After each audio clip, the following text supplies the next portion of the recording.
ассалому алайкум тамошобинон муҳтарам. متوجه باشید به برنامه اطلاعاتی اخبار از تلویزیون تاجیکستان که مستقیما با خبرهای داخل و خارج کشور منظور شما می‌گردد. فرمان پرزیدنت جمهوری تاجیکستان درباره وارد نمودن تغییر به فرمان پرزیدنت جمهوری تاجیکستان از 16 ینور سال 2018 رقم 990 مطابق ماده 56 قانون جمهوری تاجیکستان درباره سندهای معیاری حقوقی فرمان می‌دهد. بند یکم فرمان پرزیدنت جمهوری تاجیکستان از 16 ینور سال 2018 رقم 990 درباره اعلان نمودن مراتوری به همان نمود سنجش‌های فعالیت سوبیکت‌های صاحبکاری در ساحه‌های استحصالی در تحریر زیرین افاده کرده شود. یکم به همان نمود سنجش‌های فعالیت سوبیکت‌های صاحبکاری در ساحه‌های استحصالی جمهوری تاجیکستان تا یکم ینور سال 2021 مراتوری اعلان کرده شود. پرزیدنت جمهوری تاجیکستان امامعلی رحمان شهر دوشنبه 15 ینور سال 2019 با مقصد اجرای دستور و سپارش‌های پرزیدنت جمهوری تاجیکستان پیشوای ملت محترم امامعلی رحمان و نشاندهنده‌های پیام پرزیدنت جمهوری تاجیکستان با مجلس عالی جمهوری تاجیکستان درباره سمت‌های اساسی سیاست داخلی و خارجی جمهوری تاجیکستان از 26 دکمبر سال 2018 15 ینور سال 2019 فرمان پرزیدنت جمهوری تاجیکستان درباره وارد نمودن تغییر به فرمان پرزیدنت جمهوری تاجیکستان از 16 ینور سال 2018 به امضا رسید. طبق فرمان مذکور به همه نمود سنجش‌های فعالیت سوبیکت‌های صاحبکاری در ساحه‌های استحصالی جمهوری تاجیکستان تا یکم ینور سال 2021 مراتوری اعلان کرده می شود. مقصد اعلان نمودن مراتوری دستگیری دولتی فعالیت سوبیکت‌های صاحبکاری در ساحه‌های استحصالی، تشکیل جایهای کاری نو، تحکیم اقتدار صنعتی و صادراتی جمهوری، کم نمودن سنجش‌ها و فراهم آوردن فضای مساعد برای صاحبکاری و سرمایه‌گذاری در جمهوری می باشد. مناسبت‌های وابسته به مراتوری اعلان شده در دایره قانون جمهوری تاجیکستان درباره مراتوری به سنجش‌های فعالیت سوبیکت‌های صاحبکاری در ساحه‌های استحصالی تنظیم گردیده. من بعد مقررات آن به همه مقامات سنجشی و نظارتی و حفظ حقوق از جمله پروکراتورای گنرالی، پالاتای حساب، اگنتی نظارت دولتی مالیوی و مبارزه با کورپسیا، بانک ملی و مقامات انداز و گمرک تطبیق کرده می شود.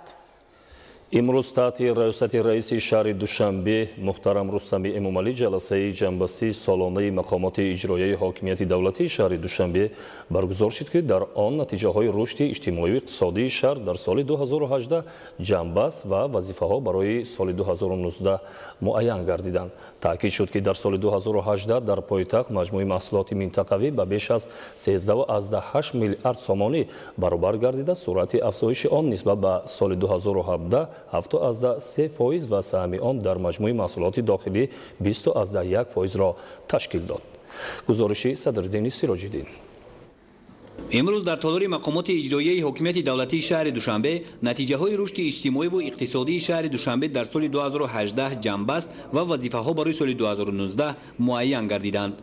در آغاز رئیس شهر دوشنبه محترم رستمی امامعلی دایر به فعالیت مقامات اجرایی حکومت دولتی شهر دوشنبه در سمت تامین رشد اجتماعی و اقتصادی و عملی گردانیدن دیگرگونی ها در ساحه های اینفراساختاری و خدمت رسانی، آبادانی و سازندگی، اینچنین دریافت منبع های علاوه‌ای درآمد به بودجه حسابات دادند.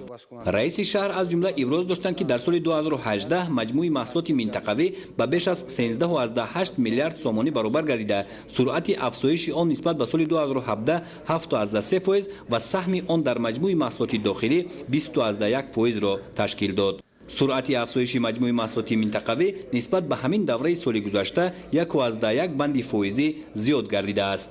رشد مجموع محصولات منطقوی از حساب افزایش حجم استحصال محصولات صنعتی 118%، گردش سودا 120%، مسافرکشانی 105%، بارکشانی 107% و خدمت رسانی پولکی به اهالی 104% تامین گردیده است.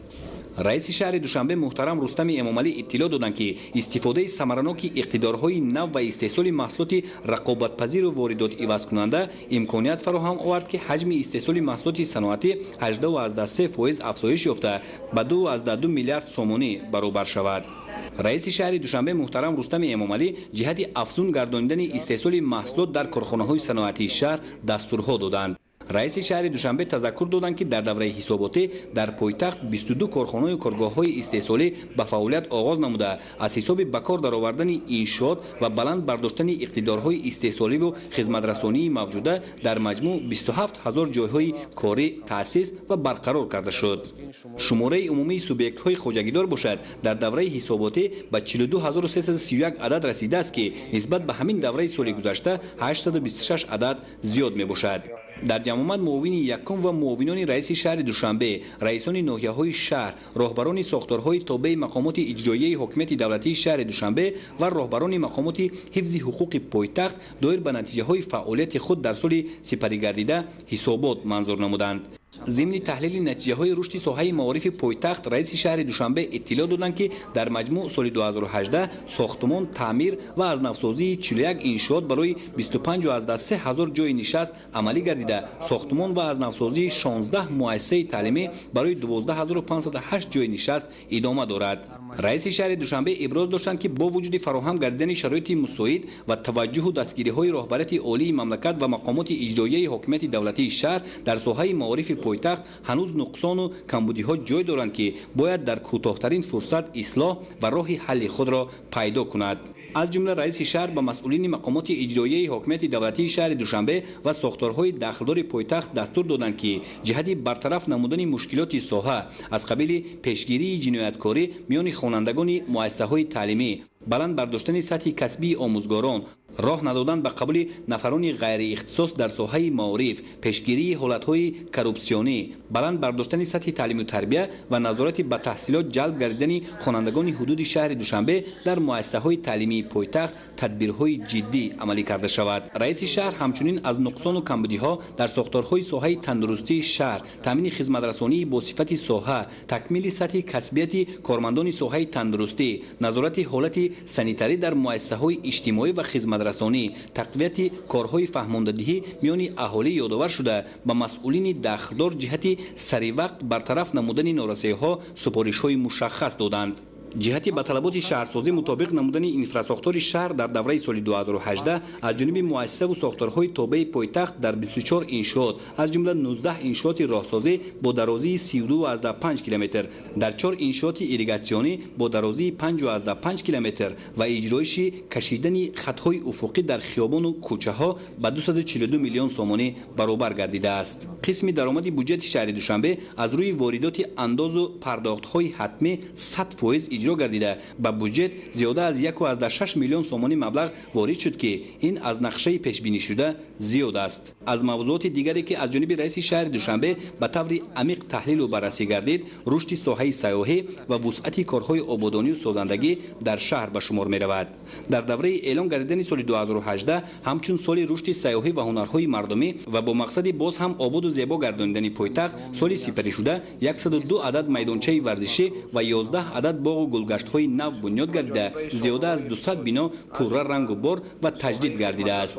رئیس شهر اطلاع دادند که در دایره دستور سپارش‌های اساسگذار صلح و وحدت ملی پیشوای ملت پرزیدنت جمهوری تاجیکستان محترم امامعلی رحمان بهر استقبال سزاوار 30 سالگی استقلالیت دولتی و در این زمینه رواج دادن کارهای آبادانی و سازندگی در پایتخت مملکت دوام 3 سال آینده بنیاد انشاءات‌ها از جمله 22 عدد مؤسسه‌های تعلیمی با 30,000 جای نشست، 74 عدد کارگاه و کارخانه‌های صنعتی با تأسیس بیش از 6,000 جای نوی کاری، 24 عدد سرتراشخانه و کاشانه حوض، 133 عدد بناهای بلند آشیانه و تجدید و رنگ و بار 121 خوابگاه‌ها و 2224 بناها پیش بینی شده است. در این رابطه معاونان رئیس شهر، رئیسان ناحیه‌ها و ساختارهای داخلدار پایتخت وظیفه‌دار گردیدند که صفت کارهای ساختمانی و به طلبات معماری و شهرسازی مطابق بنیاد گردیدن انشاءات بنیاد شونده اداره‌ای شهر تحت نظارت جدی قرار داده شود. رئیس شهر همچنین مسئله‌های وابسته به بلند برداشتن استحصالات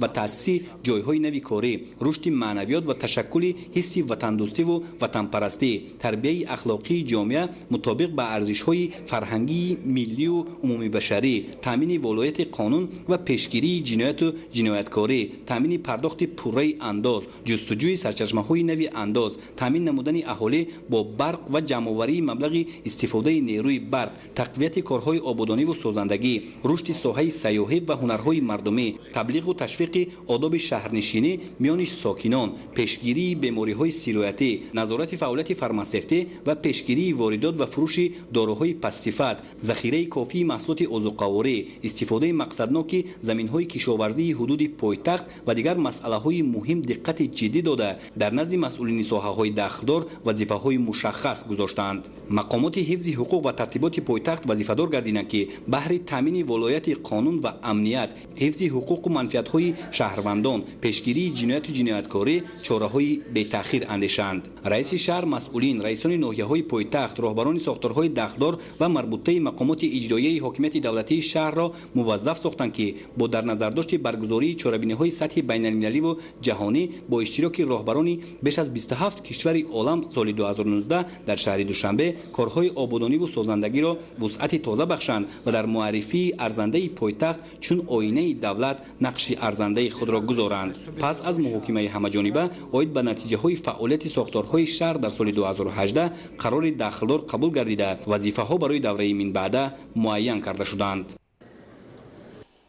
حکومت جمهوری تاجیکستان با مقصد تقویت بخشیدن ساحه صنعت تدبیرهای ضروری را عملی نموده، جهت باز هم بیشتر نمودن کارخانه‌های استحصالی برای صاحبکاران و سرمایه‌گذاران شرایط‌های مساعد را فراهم آورده است.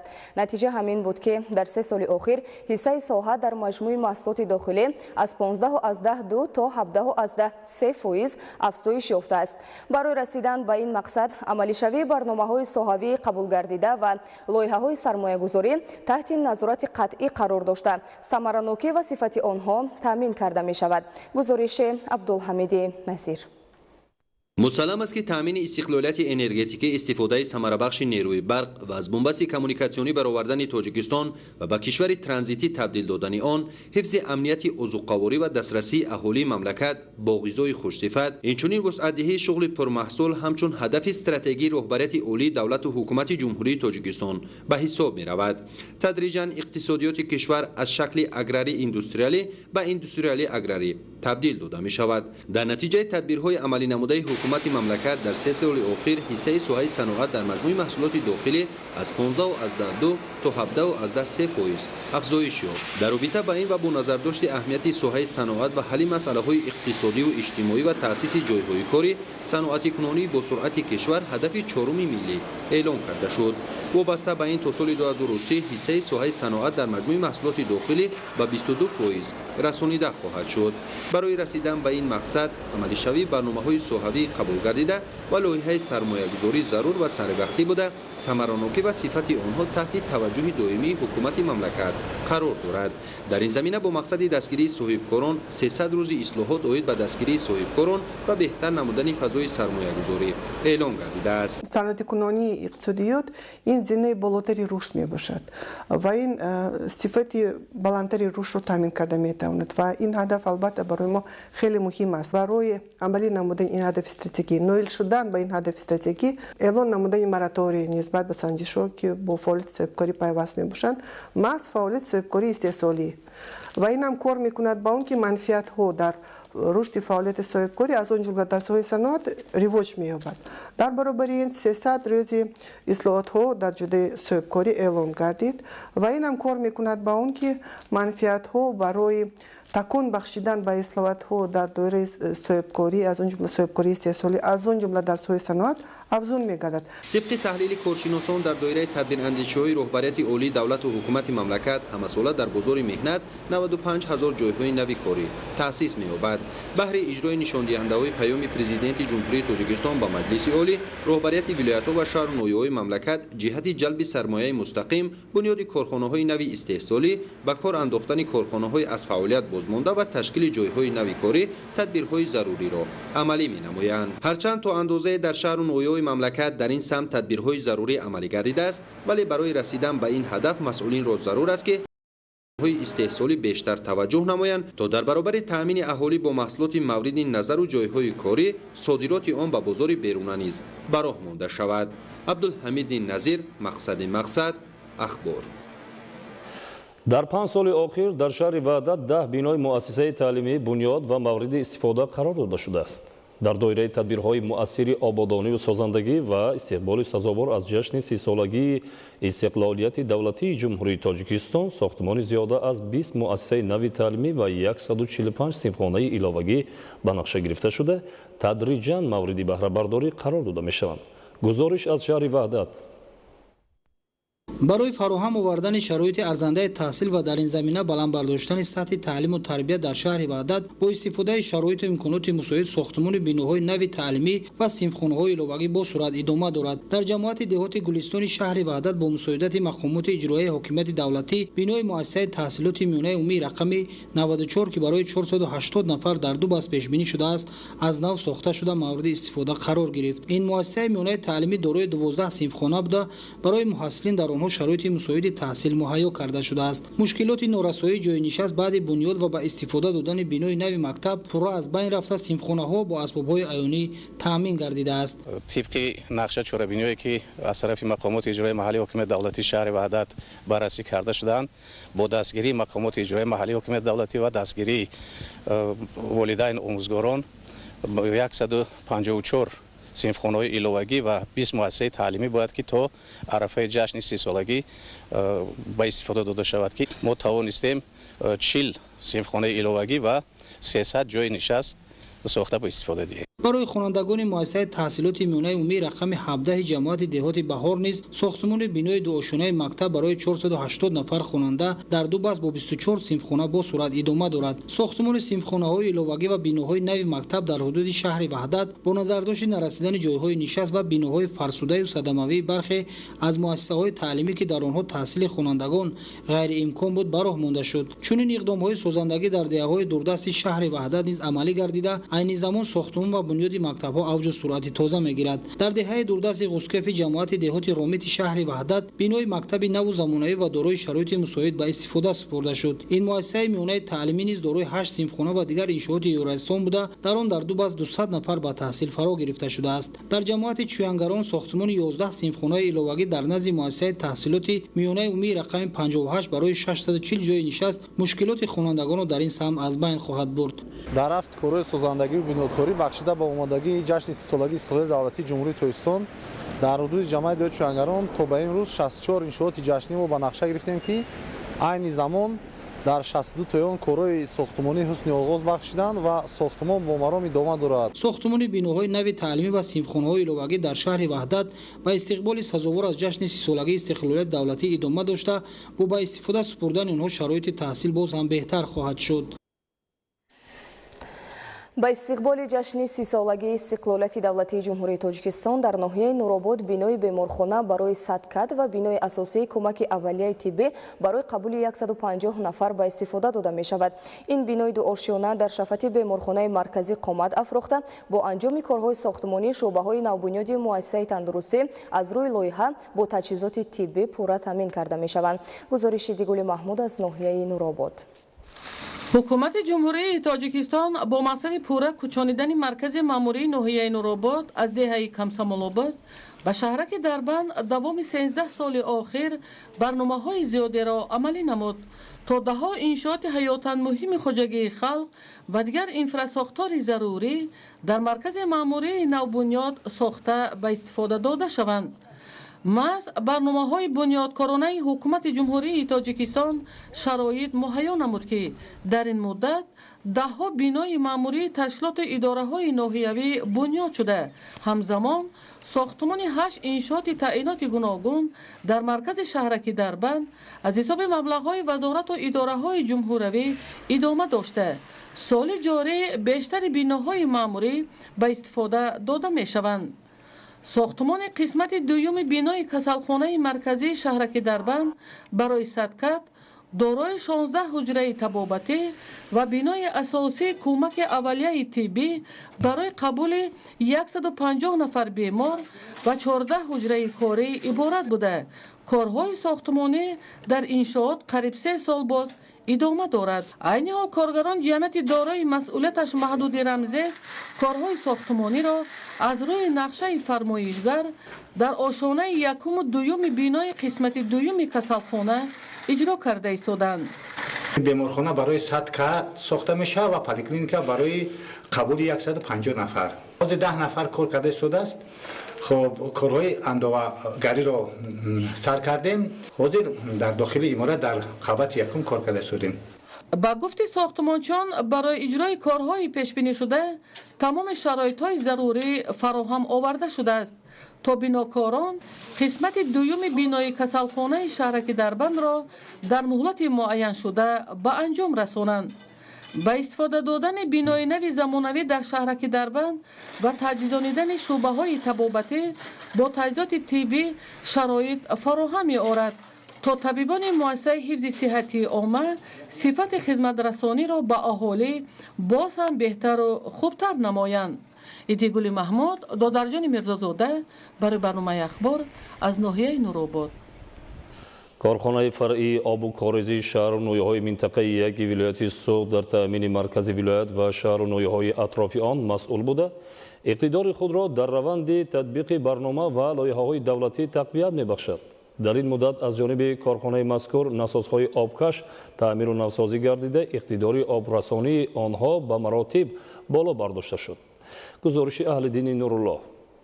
در سمت تامین نمودن اهالی با آب تازه نوشاکی در شهر ناحیه‌های ولایت سوق برنامه‌های مشخص به نقشه گرفته شده عملی کرده می‌شوند که در نتیجه مرحله به مرحله اهالی با آب تازه نوشاکی تامین گردیده مشکلات موجوده در این سمت برطرف کرده می‌شود. کارخانه فرعی آب تامین کنی و کانالیزاسیون شهر ناحیه‌های منطقه یک ولایت سوق در تامین مرکز ولایت و شهر ناحیه‌های اطراف آن مسئول بوده اقتدارهای خود را در روند تطبیق برنامه و لایحه‌های دولتی تقویت می‌بخشد. در این مدت از جانب کارخانه مذکور نسازهای آبکش تعمیر و نوسازی گردیده اقتدار آبرسانی آنها به مراتب بالا برداشته شد. نتیجه همین بود که امروز قسم زیادی اهالی با آب تازه نوشاکی تامین بوده برای رفع مشکلات جزئی تدبیرهای ضروری اندیشیده می‌شوند. در رابطه با آن که تامین آب نوشاکی در ولایت بیشتر توسط دستگاه‌های آبکشی براه مانده شده است تجدید چنین دستگاه‌ها نیز مهم ارزیابی گردیده کارخانه در برابر نوسازی چاه‌های ذخیروی همچنین به بلند برداشتن اقتدارهای دستگاه آبکشی نیز تلاش به خرج می‌دهد. لایحه بهتر نمودن تامینات آب نوشاکی در شمال مملکت به امضا رسید و امروزها علاقه کارهای ساختمانی وصل نصب زیاده از 95% را در بر می‌گیرد. این لایحه از 4 مرحله عبارت میباشد. در مرحله اول این لایحه 18.9 میلیون دلار آمریکایی پیش بینی شده است. علاقه زیاده از 18.3 میلیون دلار با خرج پوره به انجام رسیده است و وضع تامینات آب نوشاکی در این شهر و ناحیه‌های پیلوتی علاقه با طریق از رجه معینی که ما تامین میکردیم امروز با تامینات شبانه روزی آورده رسونده است. در شهر بستان ولایت سوق از جانب کارخانه مذکور برای تامین اهالی با آب 2 عدد چاه‌های ذخیروی با گنجایش 6000 کوب و یک چاه با گنجایش 1000 متر کوبی موجود است که در مجموع 13,500 متر کوبی را در بر میگیرند. ساکنان شهر ناحیه‌های ولایت سوق اقدام‌های سازنده در سمت تامین با آب تازه نوشاکی را غمخوری‌های نوبتی رهبریت دولت حکومت جمهوری تاجیکستان و ثمره تطبیق سیاست اجتماعی اساسگذار صلح و وحدت ملی پیشوای ملت پرزیدنت جمهوری تاجیکستان محترم امامعلی رحمان ارزیابی کردند. علی نورالله قدم نورعلی از شهر بستان ولایت سوق برای برنامه اخبار. موضوع دیگر در نتیجه عملی تروریستی در شهر کابل جمهوری اسلامی افغانستان 4 نفر به هلاکت رسیده 10 کس دیگر جراحت برداشتند. در جمهوری گرجستان بیماری زکام خوک تا رفت پهن می‌گردد. علاقه از این بیماری سیریاتی 17 نفر هلاک شده 9000 کس دیگر در بیمارخانه‌ها بستری گردیدند. شرح خبرها از خارج مملکت. дар 30 минтақаи аҳолинишини пойтахти Тайланд шаҳри Бангкок олудагии ҳаво аз меъёри муқаррарӣ зиёд гардидааст. ҳолати пешомада сокинонро ба мушкилӣ дучор намуд. шаҳри Бангкок ба даҳгонаи шаҳрҳои калонтарини кишварҳои дунё ки дар он олудагии ҳаво аз меъёри муқаррарӣ зиёд аст шомил мебошад. дар қисми шимолӣ пойтахти ҷумҳурии исломии Афғонистон шаҳри Кобул амалии террористӣ анҷом дода шуд ки бар асари он 4 нафар ба ҳалокат расида қариб 90 каси дигар маҷрӯҳ шуданд. 3 нафар аз ҳалокшудагон хизматчиёни ҳарбӣ мебошанд. дар миёни захмиён 23 кӯдак ва 12 зан низ ҳаст. аз рӯи маълумоти кормандони мақомоти полис, террористон нақлиёти боркаши бо маводи тарканда муҷаҳҳазро дар назди биноҳои истиқоматӣ таркондаанд. аз зарбаи таркиш биноҳои атрофи ҳодиса зарар диданд. дар шаҳри Шахтай вилояти Ростови Федератсияи Россия бартарафкунӣ оқибатҳои таркиши гази табиӣ дар як бинои баландошёнаи истиқоматӣ идома дорад. дар натиҷаи таркиш 4 ҳуҷраи ошёнаи 8 ва 9 бино хароб гардида 2 нафар ҳалок шуд. инчунин 3 каси дигар бенишонанд. кормандони хадамоти дахлдор аз зери харобаҳои бинои истиқоматӣ 7 нафар аз ҷумла як кӯдаки 2 соларо наҷот доданд. дар ҷумҳурии Гурҷистон теъдоди ҳалокшудагон аз бемории хук навъи H1N1 ба 17 нафар расида. 9000 каси дигар аз гирифторони зукоми хук дар беморхонаҳо бистарӣ мебошанд. эҳтимол шумораи ҳалокшудагон афзоиш ёбад, зеро табибон вазъи саломатии 40 нафар аз заҳролушудагонро вазнин арзёбӣ мекунанд. барои пешгирӣ аз паҳншавӣ бо суръати зукоми хук дар ҷумҳурии Гурҷистон сокинонро эм мекунанд. тибқи иттилои намояндагони вазорати тандурустии ҷумҳурии Гурҷистон, зукоми хук бештар ба занону кӯдакон ва пиронсолон зарар дорад. дар штати Вашингтони Штатҳои Муттаҳидаи Америка барфу сармо сокинонро ба мушкилӣ рӯбарӯ намуд. дар роҳҳои нақлиётгарди штати Вашингтон, Вирҷиния ва Мэриленд бар асари барфбод ва яхбандӣ беш аз 200 садамаи нақлиёт ба қайд гирифта шудааст. ҳамчунин садҳо нақлиёт дар роҳҳо дармонданд.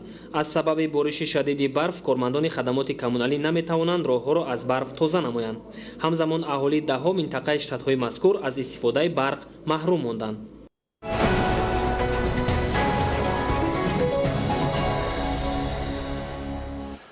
дар паёми президенти ҷумҳурии Тоҷикистон муҳтарам Эмомалӣ Раҳмон ба Маҷлиси олии ҷумҳурии Тоҷикистон баландбардоштани малакаи касбии мутахассисони ҷавон, сатҳи забондонӣ ва омода намудани кадрҳои баландихтисос муҳим арзёбӣ гардидааст.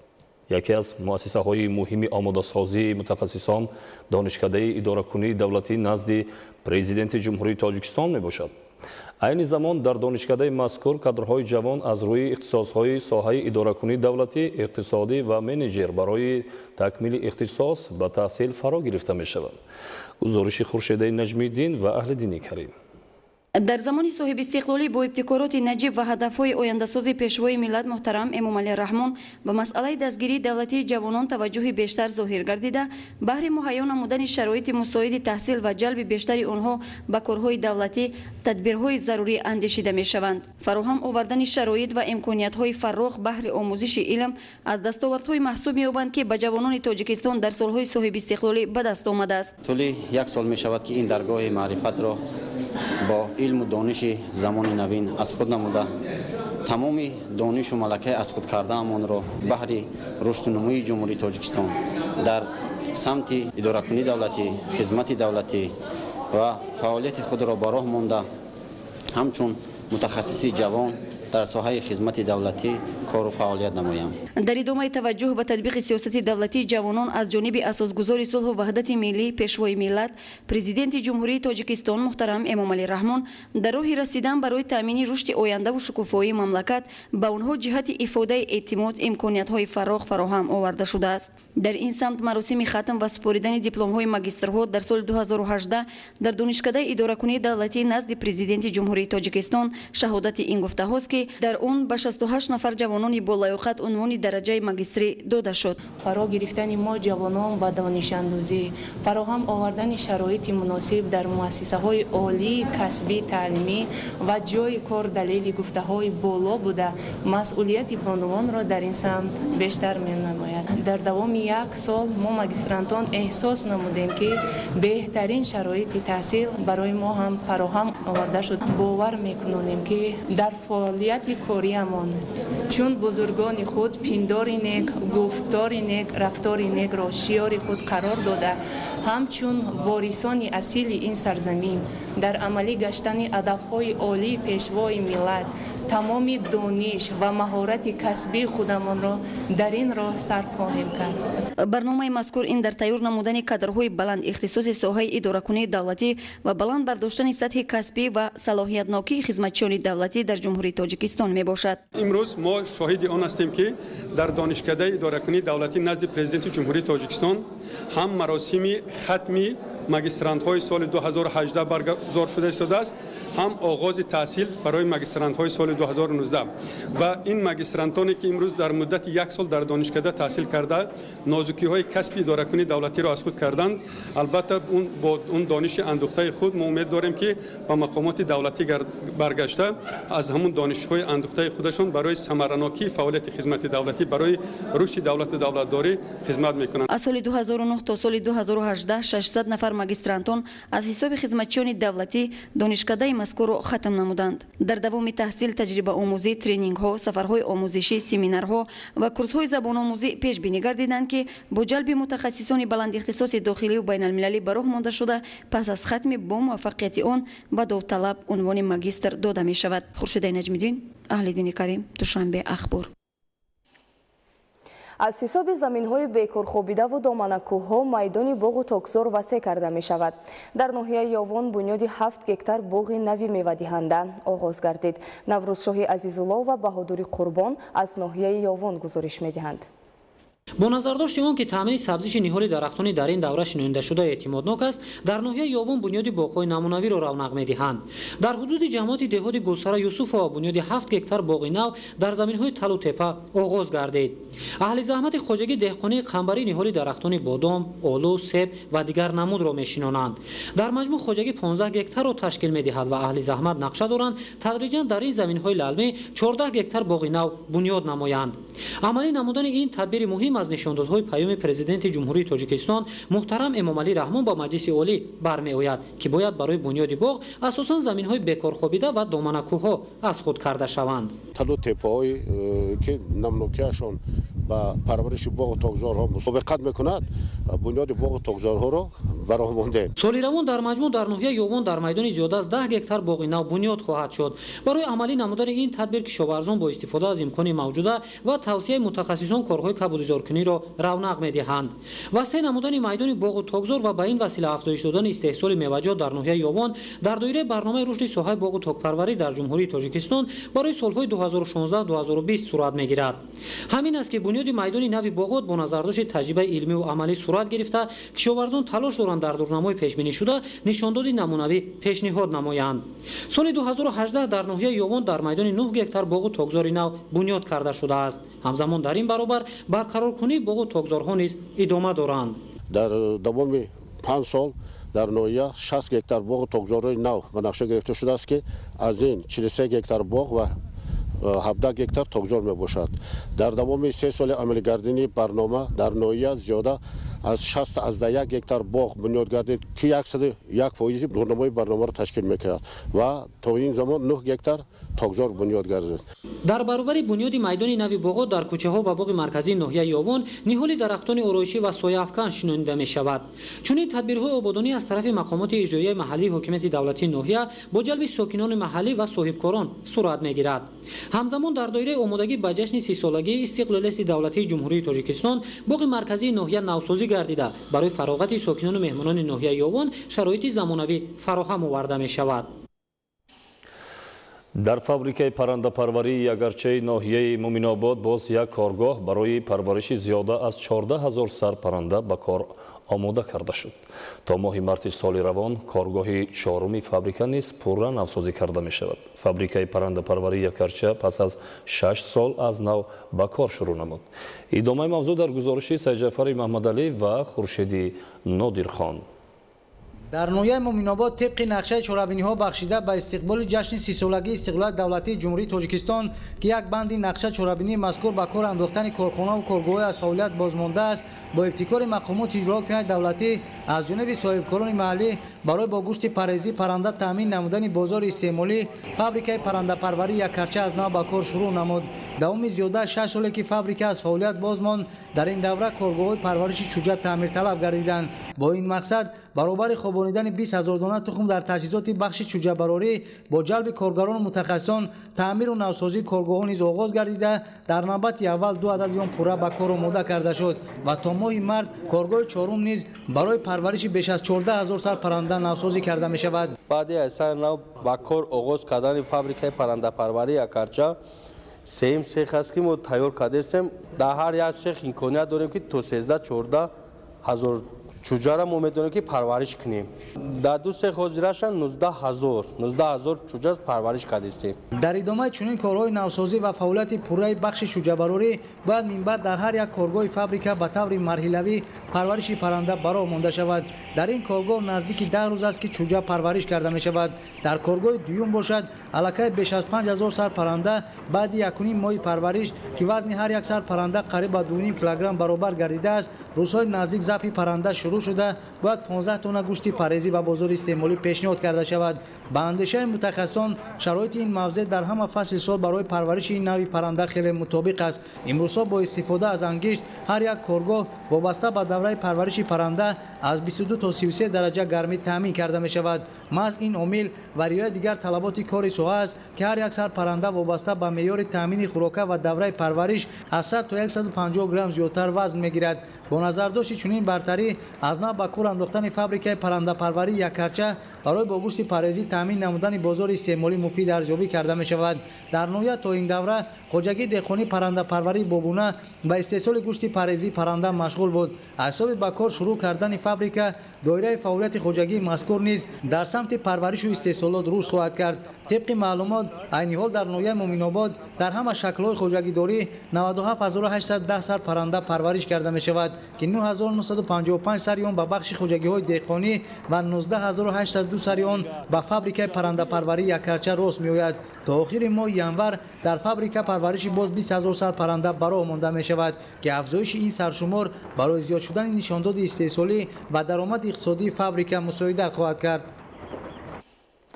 از جانب خوجگی دهقانی سامان ناحیه کوشانیان با 55 نفر شخصان احتیاجمند و یتیمان کل ناحیه کمک خیریوی رسانیده شد که اساساً از سر و لباس گرم زمستانه عبارت می باشند. گزارش همکاران ما. خوجگی دهقانی سامان ناحیه کوشانیان پیوسته از حساب درآمدهای خوب اقتصادی به یتیمان و بی‌پرستاران و شخصان نیازمند ناحیه کمک و دستگیری‌ها به سامان می‌رسانند.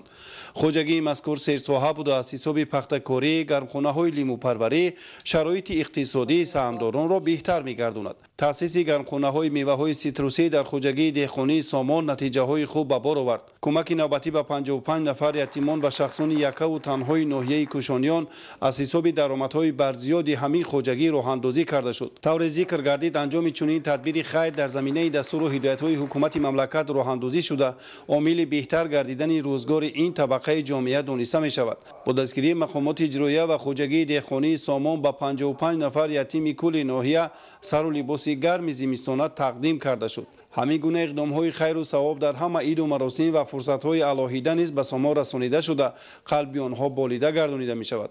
آنها پیش از همه به حکومت جمهوری تاجیکستان اظهار سپاس بیان می‌کنند که زندگی و روزگارشان تحت نظارت و غمخواری خاص قرار دارد. طور رهبریت خوجگی دهقانی سامان ناحیه کوشانیان اظهار داشتند همین گونه کمک و دستگیری‌ها در آینده نیز بی‌دریغ بهر آنها روانه خواهد شد. در مؤسسه دولتی تعلیمی کالج انرژتیکی ناحیه جلال‌الدین بلخی از روی 9 اختصاص متخصصان ساحه انرژتیک آماده کرده می‌شوند. از روند تعلیم و کسب آموزی در این مؤسسه همکاران ما گزارش آماده نمودند. مؤسسه دولتی تعلیمی کالج انرژتیکی ناحیه جلال‌الدین بلخی در تربیت و آماده نمودن متخصصان ساحه انرژتیک کشور سهم ارزنده داشته از روی 9 اختصاص متخصصان را آماده می‌نمایند. جوابگو با بازار مهنت تیار نمودن کادرها یک قطار چورابینی در کالج انرژتیکی ناحیه جلال‌الدین بلخی و یک قطار تدبیرها اندیشیده شده است که این باعث تشکل یافتن سطح دانش اندوزی دانشجویان در کالج انرژتیکی شهادت از آن می‌دهد. در این مؤسسه вобаста ба талаботи бозори меҳнат барои донишандӯзии донишҷӯён шароитҳои лозима аз қабили симхонаҳои муҷаҳҳаз бо айёниятҳои дарсӣ, озмоишгоҳҳо барои гузаронидани машғулиятҳои амалӣ, китобхона, толори варзишӣ ва дигар ҳуҷраҳои ёрирасон муҳайё карда шудааст. масъулини муассиса дар доираи корҳои ободонӣ ба хотири истиқболи 30-солагии истиқлолияти давлатии ҷумҳурии Тоҷикистон ба корҳои сабзу хӯрамгардонӣ атрофи биноҳои таълимии муассиса, таъмиру ба талаботи замон ҷавобгӯ гардонидани хобгоҳи донишҷӯён ва бунёди майдончаи замонавии варзиширо ба нақша гирифтанд. донишҷӯёни ин муассисаи таълимӣ вобаста ба шароити мавҷуда ва дараҷаи касбу ҳунаромӯзии худ бо боварӣ иброз менамоянд, ки баъди хатм метавонанд аз рӯи ихтисоси доштаашон дар соҳаи энергетикаи кишвар саҳмгузор бошанд. ما دانشجویان کوشش میکنیم از شرایط امروزه خوب استفاده بریم، کسب انتخاب کرده خود را خوب از خود نماییم و در آینده متخصص خوب شده در رشد ساحه انرژتیک سهمگذار باشیم. موافقه اطلاع مسئولین در مؤسسه دولتی تعلیمی کالج انرژتیکی ناحیه جلال‌الدین بلخی قریب از همه شهر و نواحی کشور از جمله ناحیه‌های تابع مرکز، ولایت‌های بدخشان و سوخت به تعلیم و کسب آموزی فرا گرفته شده، دانشجویان احتیاجمند با خوابگاه تامین کرده شدند. آموزگاران مؤسسه دولتی تعلیمی کالج انرژتیکی ناحیه جلال‌الدین بلخی با مقصد آماده نمودن متخصصان بلند اختصاص و با این وسیله سهم گذاشتن در تامین یکی از هدف‌های استراتژیک کشور، تامین استقلالیت انرژتیکی از همه شرایط‌های موجوده مقصدناک استفاده می‌نمایند. غالبیت نخستین خوانندگان بالایقت تاجیک در اول سال 2019 در 15مین المپیادای بین المللی ژئوتیکوف از فن‌های فیزیکا، متماتیکا و تکنولوژی اطلاعاتی در جمهوری قزاقستان نورسان تاجیک 13 مدال به دست آوردند. گزارش نورالدین قربان و رجب علی محمدعلی. دستگیری‌های پیوسته حکومت جمهوری تاجیکستان بر رشد بی‌میلان ساحه معارف و فراهم ساختن شرایط مطابق با استانداردهای جهانی تحصیل در عرصه بین‌المللی نتیجه‌های نظررس را به بار آورد. غالبان المپیادای سطح جهانی را در فرودگاه بین‌المللی دوشنبه والدان و آموزگاران و نمایندگان نهادهای مربوطه ساحه معارف با روحیه بلند و افتخار ملی پیشواز گرفتند. در 15مین المپیادای بین‌المللی ژئوتیکوف که از فن‌های فیزیکا، متماتیکا و تکنولوژی اطلاعاتی در شهر الماتای جمهوری قزاقستان برگزار شد، 5 دسته از جمهوری تاجیکستان اشتراک کرده در مجموع 13 مدال از جمله 2 مدال طلا، 1 مدال نقره و 10 مدال برنجی به دست آوردند. من از آن افتخار میکنم که امروز در 15مین المپیادای بین المللی ژئوتیکوف که از فن‌های فیزیکا، متماتیکا و تکنولوژی اطلاعاتی در شهر الماتای جمهوری قزاقستان دایر شد اشتراک کردم و با گرفتن جای اول مدال طلا گرفتم. باید ذکر نمود که در المپیادای بین المللی در برابر دیگر خوانندگان بالایقت تاجیک، یک نفر خواننده مؤسسه دولتی لیسه خوانندگان بالایقت رویه اقتصادی در شهر دوشنبه و 16 خواننده از مؤسسه دولتی لیسه برای خوانندگان بالایقت در شهر دوشنبه اشتراک کرده جایهای افتخاری را صاحب گشتند. من مگزومов давлатхоҷа хонандаи синфи 11 литсей барои хонандагони болоиқати равияи иқтисодии шаҳри душанбе дар олимпиадаи байналмилалии ЖАОТИКОВ аз фанни технологияи иттилоотӣ ҷои сеюмро ишғол намудам. дар оянда мехоҳам ки барномасози хеле бақувват шавам ва ба ҷумҳурии худам ёрӣ расонам. آموزگاران تاکید می‌دارند که در جنبست المپیادای بین المللی نو وابسته از رقابت پرزور خوانندگان تاجیک با نشان دادن دانش و ملکه، مهارت بلند و عزم و اراده قوی توانستند با به دست آوردن موفقیت نظررس به تاجیکستان برگردند. دسته‌هایی که در المپیادای مذکور اشتراک کردند از حساب بودجه پیشنهادکرده حکومت کشور به جمهوری قزاقستان رهسپار گردیدند. همین را باید قید نمود که خوانندگان تاجیک توانستند نسبت به سال گذشته همین المپیادا 2 مدال زیادتر به خزینه دستاوردهای حرکت المپی جمهوری تاجیکستان وارد نمایند. مشاهده‌ها نشان می‌دهند که سال تا سال شماره زیادی خوانندگان تاجیک از جمله مؤسسه‌های تعلیمی شهر دوشنبه در المپیادهای فنی بین‌المللی و لایحه‌ای اشتراک کرده با به دست آوردن جایهای افتخاری پرچم دولتی جمهوری تاجیکستان را در عرصه جهانی بالا می‌بردارند. نورالدین قربان، رجب علی محمدعلی برای برنامه اخبار. тамошобинони муҳтарам, нашри муфассали барномаи иттилооти ахбор ба анҷом расид. ба шумо зиндагии ободу осоиштаро таманно дорем. хайр, тансияту хонобод бошед.